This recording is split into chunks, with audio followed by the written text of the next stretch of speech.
Hello. So I wanted to have a conversation about my current status with WakeMed.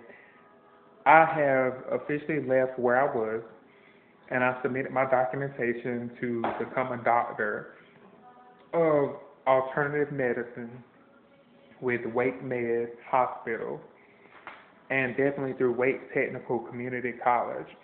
Now, most people would say a community college does not have the ability to grant accreditation for a program for a doctorate level. However, at WakeMed, there is a hospital called WakeMed Hospital who lives off of Baptist principles to an extent. The hospital itself is not my patient.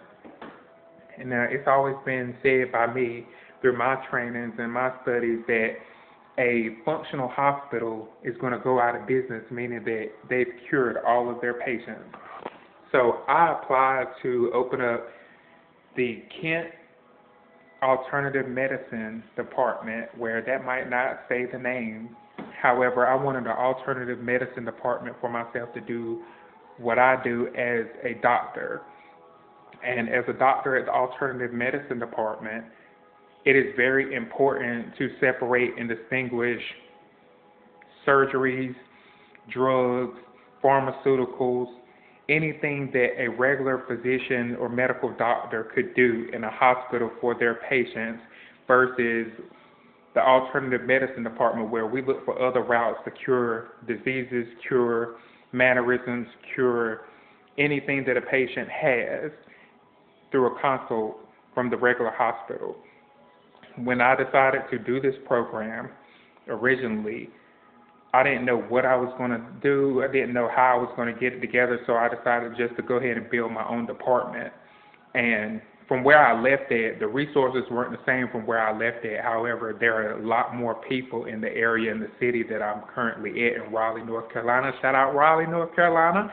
Shout out Wake County. And at the alternative medicine department, it's very, very important that I distinguish what I do versus everyone else. I'm an entrepreneur specialist, so I work for business. I work for businesses, and the businesses are my clients. Making sure businesses are up and running, making sure businesses are compliant, making sure businesses are functional. I can also take on certain patients through my department. However, my conversation will always be that pharmaceuticals and drugs are not always necessary to cure a patient. At the alternative medicine department, you have to present your credit scores, and present your credit scores will allow us to see where you are registered in the system. The system is a machine. You have to look at it as a living, breathing machine. And with a system like Social Security or the Internal Revenue Service, Department of Revenue, as any system, it doesn't have a heart, it doesn't have emotion, so it processes its patients based off of what input that you give it. We're not looking to scam, we're not looking to overcharge patients or anything. However, the argument can be made in many medical settings that finances is much larger a part of the process of curing a patient than the actual surgery or chemo or any type of delivery of medications that a regular general physician can give a patient. Part of the process when you are in surgery is mental. A lot of it for a patient is mental, the mental capacity, not just physical. The people that don't make it through surgery sometimes are those that could not mentally process their life and living after surgery. Those that lose their fight to cancer, plenty of times they lose their fight because mentally they are not strong enough to live through the process after the surgery or after chemo radiation or after whatever it is that they have to go through, or while they're going through, or they don't have a strong enough support system. As the alternative medicine department, we do everything that we can to make sure that our patients are mentally sound, mentally fit, and financially fit. We're trying to make sure that they financially recognize that part of their finances is their responsibility.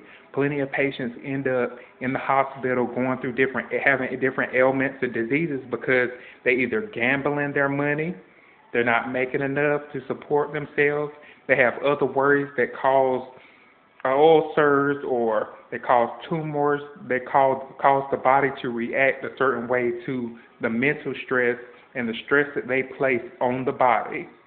It's not always a conversation of medicine. A lot of the conversations can probably be proven through finances.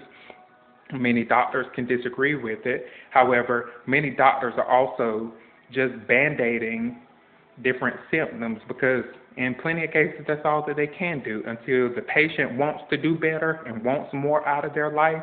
There are plenty of things that a doctor cannot do.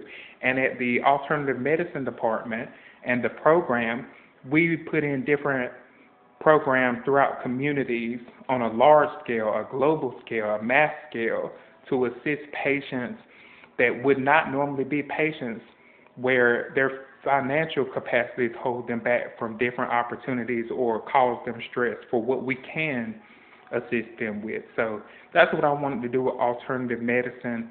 That's the route that I wanted to take as a doctor. I didn't want to be a doctor that could always prescribe medications, or a doctor that's always discussing cannabis use or therapeutic drugs or anything like that. I want my patients to be able to focus on their finances. I wanted business owners to be able to focus on their finances. I wanted them to treat their businesses like patients when they need assistance or they need help. And I wanted to have a program that was available that could do this. So thank you for allowing me to give you a little bit about the alternative medicine department and how it works, what type of patients we take on, what the direction is for patients, and what my standards are inside the alternative medicine department. Dr. Kent.